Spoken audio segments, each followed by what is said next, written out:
What we will show you is what your voltage is and what it should look like on a scan tool.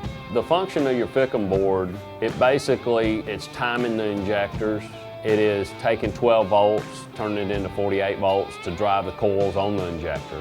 When your module starts losing voltage, your injectors don't drive at the same intensity, and you'll notice fuel mileage loss, but it's kind of gradual over time. You put a new board in it and your fuel mileage comes back. Also, if it doesn't have the proper voltage, you'll have crank no start with it cold, or you'll have long crank times before you start. And then when it starts, you'll have a period where it skips and doesn't run properly until it heats up. Which could also be your injectors, but it could also be your FICM module. But you can't diagnose injectors until you have the proper FICM voltage. You'll have 48 to 48.5 volts. If you start seeing it dropping below 47, down into 46, you can see it drop as low as in the 20s.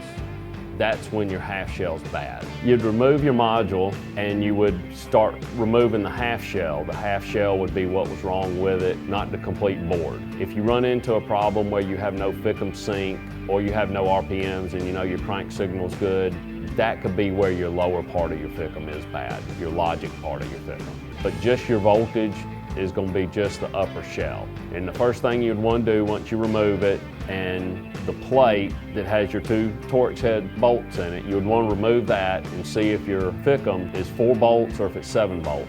If it's 7 bolts, you're going to have to put a whole FICM module on it. You're not going to be able to just put a half shell.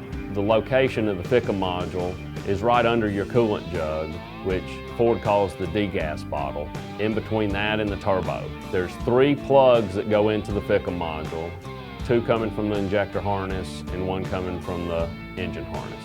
The plastic clips on these plugs will break if somebody's taken them off and didn't know to squeeze the plugs in to remove them instead of pry them out. Bostech makes a replacement plug in so you don't have to buy the whole harness. There's no need to replace the whole harness. You can just replace the plug in and save money from the plastic plug in with the proper clips on it. Make sure your plugs are good going back into your module.